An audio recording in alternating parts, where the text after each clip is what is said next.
প্রিয় বন্ধুরা, আজ অভিশপ্ত রাত ইউটিউব চ্যানেলের কাছে এক ঐতিহাসিক দিন।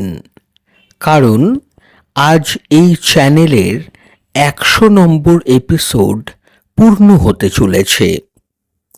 এই পর্যন্ত তোমাদের সাপোর্ট ও ভালোবাসা আমাকে উদ্বুদ্ধ করে এসেছে এত লম্বা একটা জার্নি কমপ্লিট করার।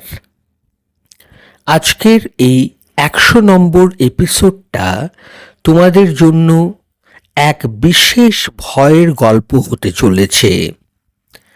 গল্পটি আমাকে লিখে পাঠিয়েছেন মধ্যমগ্রাম, উত্তর 24 পরগনা থেকে নিশা মিত্র। আমি নিশাকে আমাদের চ্যানেলের পক্ষ থেকে ধন্যবাদ জানাই এতটা ভয়ের একটি কাহিনী আমাদের এই চ্যানেলকে শেয়ার করার জন্য। বিশেষ করে আন্তরিকতার সাথে অভিনন্দন জানাই আমাদের 100 নম্বর এপিসোডটাকে এত ভয়ের একটি কাহিনী দিয়ে সমৃদ্ধ করার জন্য। ঘটনাটা 2023 সালের দুর্গাপুজোর পরপর। নিশা নার্সিং পাশ করার পর প্রথম একটি সরকারি হাসপাতালে যোগ দেয় বর্ধমানে। হাসপাতালটা 3 তলা। ওই হাসপাতালের 4th ফ্লোরটা গত 20 বছর ধরেই বন্ধ। বেড, মেডিকেল ইকুইপমেন্টস ও প্রচুর স্পেস থাকা সত্ত্বেও ওই ফ্লোরটা কেন বন্ধ করে দেওয়া হয়েছিল সেটা এই গল্পের শেষে তোমাদের বলবো। নিশা ওই হাসপাতালে নতুন জয়েন করে ট্রেনি নার্স হিসেবে।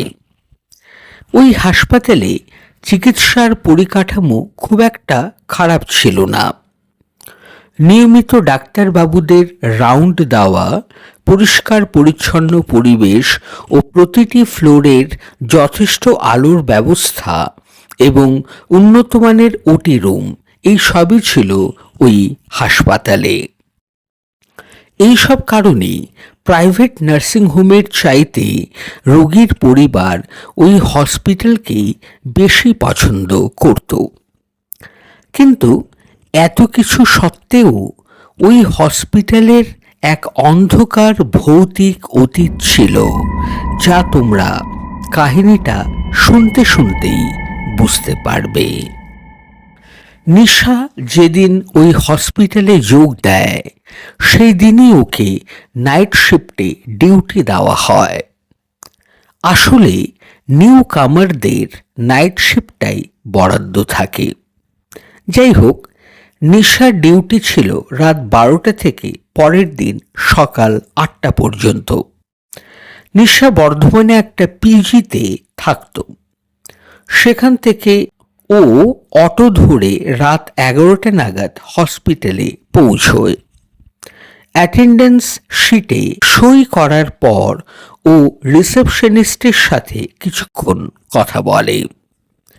রিসেপশন থেকে নিশাকে বলা হয় 4th ফ্লোরে না যেতে, কারণ ওখানে কোনো পেশেন্ট নেই। আসলে নিশাকে মিথ্যে কথা বলা হয়েছিল, আর কারণটা তোমরা গল্পের শেষেই জানতে পারবে। নিশা হসপিটালের বিভিন্ন ফ্লোর ঘুরে ঘুরে দেখতে আরম্ভ করে। এক সময় ও ইচ্ছে করেই 4th ফ্লোরে যায়, অবশ্যই কৌতূহল বশত। ও 4th ফ্লোরে গিয়ে একেবারে তাজ্জব বনে যায়, কারণ ও দেখে যে বিশাল বড় ফ্লোরটা ঝকঝকে পরিষ্কার, বেডসগুলো সুন্দরভাবে গোছানো, আর প্রয়োজনীয় মেডিকেল ইকুইপমেন্টসগুলো বেডগুলোর পাশে প্ল্যান মাফিক রাখা রয়েছে। তবে একটা বিষয় নিশা কিছুতেই বুঝতে পারছিল না, যে ওই ফ্লোরে একটাও পেশেন্ট নেই কেন।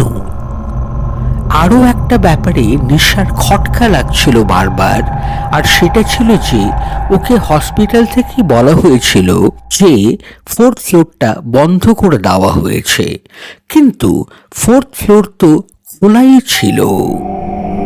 শুধু তাই নয়, অন্যান্য ফ্লোরের থেকে ফোর্থ ফ্লোর অনেক বেশি পরিষ্কার পরিচ্ছন্ন ছিল। কেন কেন নিশা কিছুই বুঝে উঠতে পারছিল না। নিশার সাথে রেখাদিরও ডিউটি ছিল সেই রাতে। রেখাদি ওই হসপিটালের একজন সিনিয়র নার্স। উনি একটু বয়স্কা। উনি রীতিমতো ঘুমিয়েই পড়েছিলেন। রোগী অ্যাটেন্ড করার জন্য নিশাই একমাত্র জেগেছিল সেই রাতে। বসে থাকতে থাকতে নিশারও একটু তন্দ্রা মতন এসেছিল। হঠাৎ একজন ইয়ং মেয়ে ছুটে আসে নার্সিং রুমে। মেয়েটি রীতিমতো হাঁপাচ্ছিল। 2 হাত দিয়ে পেটটা চেপে রয়েছে, কাঁধে একটা সাইড ব্যাগ। ও বলছে ওর পেটে অস্বাভাবিক ব্যথা করছে আর নিশাকে কিছু একটা ব্যবস্থা করতে বলছে। বেশ উঁচু স্বরেই মেয়েটি কথা বলছিল, কিন্তু অদ্ভুত বিষয় হলো যে রেখাদি কিন্তু ঘুম থেকে ওঠেননি ওই উচ্চ শব্দেও। ঘুমোতে দেখে নিশাও ওনাকে আর ডাকেনি। নিশা একা কি করবে কিছুই বুঝতে পারছিল না। বেশ বিচলিত বোধ করছিল ও। ডাক্তারবাবুরাও তখন অ্যাভেলেবল ছিলেন না, সুতরাং যা করার নিশাকে একাই করতে হবে। ওই ইয়ং মেয়েটিকে প্রাথমিক চিকিৎসা দিতে গেলেও সরকারি নিয়ম অনুসারে একটা ফর্ম ফিল আপ করে দিতে হয়, কিন্তু ওটা তো কোনো সিনিয়র নার্স বা ডাক্তারবাবুই করে থাকেন। মেয়েটির পেটের ব্যথা আরও বেড়ে যাবার কারণে নিশাই ওই ফর্ম ফিল আপ করে সাইন করার জায়গাটা ফাঁকা রাখে আর ভাবে রেখাদি ঘুম থেকে উঠলে পর স্ট্যাম্প সহ সই করিয়ে নেবে। আপাতত ফর্মটা রিসেপশনে একটা পেপার ওয়েট দিয়ে চাপা দিয়ে দেয় ও। রিসেপশনিস্ট একটু অদ্ভুতভাবেই নিশার দিকে তাকায়। তখন ওই মেয়েটিও নিশার সাথেই ছিল, কথা বলছিল। নিশা ভাবে বাকি ফ্লোরগুলোতে পেশেন্ট থাকলেও যেহেতু 4th ফ্লোরটা খালি ও বাকি মেডিকেল ব্যবস্থা রয়েছে সেখানে, সুতরাং সেখানেই ওই মেয়েটির প্রাথমিক চিকিৎসা করা যেতে পারে। নিশা ওই মেয়েটিকে নিয়ে ফাঁকা 4th ফ্লোরে গিয়ে পৌঁছয়। একটা বেডে শুইয়ে দেয় মেয়েটিকে। ও দেখে যে ওর সাথে প্রেশার মাপার ইনস্ট্রুমেন্টটা নেই। তখন নিশা ওই মেয়েটিকে একটু শুয়ে থাকতে বলে ও 3rd ফ্লোরে নেমে আসে। নিশা যখন ওই ইনস্ট্রুমেন্টটা নিয়ে 4th ফ্লোরে আবার গিয়ে পৌঁছয়, তখনও দেখে যে ওই মেয়েটি বেডে শুয়ে নেই। আশ্চর্য, মেয়েটি গেল কোথায়? তন্ন তন্ন করে খুঁজেও মেয়েটিকে খুঁজে না পেয়ে নিশা ভীষণ দুঃখ পায়, কারণ ওই রকম একটা অসহায় অসুস্থ মেয়েকে অতটা রাতে সে কোনো পরিষেবাই দিতে পারেনি। সে নিচে নেমে এসে নার্সিং রুমে গিয়ে বসে। বাকি রাতটা সে 2 চোখের পাতা আর এক করতে পারেনি। পরের দিন সন্ধেবেলাতে সে একবার হসপিটালে আসে প্রকৃত রহস্য উদ্ঘাটন করার জন্য।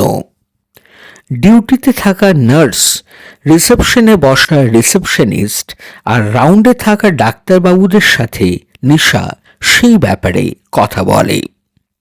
সবাই একই কথা বলে যে ফ্লোরটা 20 বছর আগেই বন্ধ করে দেওয়া হয়েছিল সেটা হঠাৎ করেই খুলে কি করে?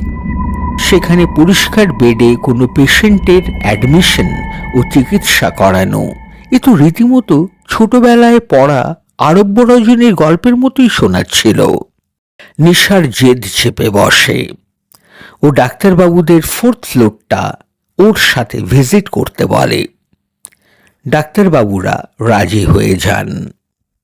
একসাথে নিশাকে নিয়ে দল বানিয়ে ওনারা 4th ফ্লোরে যান। আশ্চর্য ব্যাপার তো, ওই ফ্লোর তো শিকল ও তালা দিয়ে সত্যি সত্যিই বন্ধ করা। খোলা ভাঙা জানালাটা দিয়ে ফোর্থ ফ্লোরের ভেতরের দিকে তাকিয়ে নিশা আরো অবাক হয়ে যায়। ও দেখে যে বেড, ফ্লোর আর ইকুইপমেন্টগুলো নোংরা, ভাঙা, চারিদিকে ছড়ানো। নিশার মাথায় হাত। ও ভাবে, তবে কিভাবে গতকাল রাতে অনেকটা সময় সে মেয়েটার সাথে কথা বলে, ওর হয়ে ফর্ম ফিল আপ করে, কিছুই সে বুঝে উঠতে পারে না। সবাই যখন একসাথে সিঁড়ির দিকে মুখ ফেরালো থার্ড ফ্লোরে যাবার জন্য, তখন নিশা যেন ব্যাপারটা মেনেই নিতে পারছিল না। সে কাউকে প্রমাণ দিতে না পেরে খুব অসহায় বোধ করছিল। সে শেষবারের জন্য ভাঙা জানালাটা দিয়ে ভেতরের দিকে তাকায়। ও দেখে সেই মেয়েটা একটা পরিষ্কার বেডের উপর বসা। নিশার দিকে তাকিয়ে মৃদু হেসে নিশাকে বলে, ম্যাডাম, আমি এখানে বসে আছি, আপনি আসবেন তো? নিশে চিৎকার করে বাকি ডাক্তারবাবুদের ডেকে ওঠে। সিঁড়ির দিকে তাকিয়ে ও দেখে সিঁড়ি ফাঁকা, ডাক্তারবাবুরা কখন নেমে গেছেন। ফোর্থ ফ্লোরের আলোগুলো সব একসাথে ফ্লিকার করে ওঠে। তারপর নিশার চোখের সামনেটা পুরোটা অন্ধকার হয়ে যায়। দুই কানে একটা তীক্ষ্ণ চিৎকার শুনতে পায় সে। নিশা জ্ঞান হারায়। বন্ধুরা, তোমাদের গল্পটা কেমন লেগেছে আমাকে কমেন্ট বক্সে কমেন্ট করে জানাতে ভুলো না। আর গল্পটা যদি সত্যি তোমাদের ভালো লেগে থাকে তাহলে গল্পটাকে একটা লাইক করো, যতটা সম্ভব শেয়ার করা যায় ততটাই করো। আর তোমরা যদি চ্যানেলে নতুন হয়ে থাকো, চ্যানেলটাকে প্লিজ সাবস্ক্রাইব করে আমাদের পরিবারের সদস্য হয়ে থাকবে, এটাই আন্তরিক অনুরোধ। গুড নাইট, শুভরাত্রি, তোমাদের রাত শুভ হোক।